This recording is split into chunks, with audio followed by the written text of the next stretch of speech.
The spring burn season is upon us, and here to discuss a tool that can help you make the best out of your prescribed burn is J.D. Carlson. J.D., how you doing today? Good, thank you.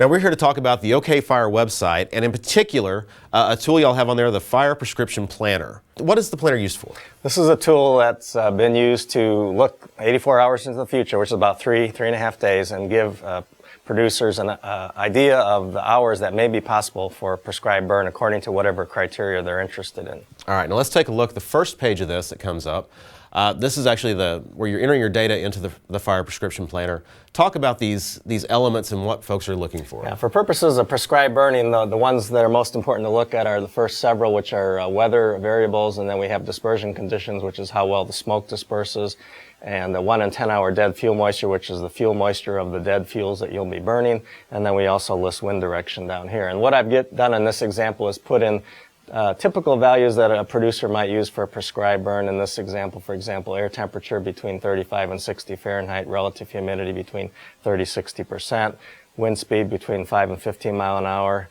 To ensure good dispersion, moderately good is a lower limit, and then 1 hour dead fuel moisture between 7 and 20%, and winds generally out of the westerly directions here. And that's something you'd set based on how you were set up on your operation? On your fire breaks and so forth, right? Okay. Now what's going to come up next here? After you hit the Get Data button, then you get to step number 2, which is a map of our Mesonet sites, 120 of them, and you can either click on the site or the pull-down menu. In this case, I've chosen Stillwater. Once you've done that, then you hit the Get Data button.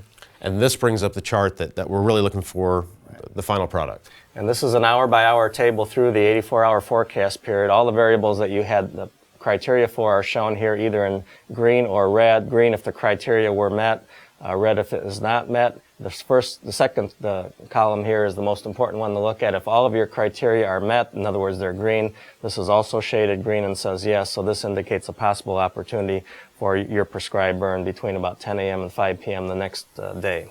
All right. Now, this is a product you'll be doing some training this fall, but in the meantime, how do folks learn more about? They can actually go to the first step of the planner at the bottom. There's a help icon. If they click that, it gives a good tutorial on how to use the planner. Also, the variables themselves, if you click on them, there are links to definitions about that particular variable. All right, JD, thank you so much. If you'd like to learn more about the OK Fire website and visit it, you can come to the links section of the SUNUP website. That's sunup.okstate.edu.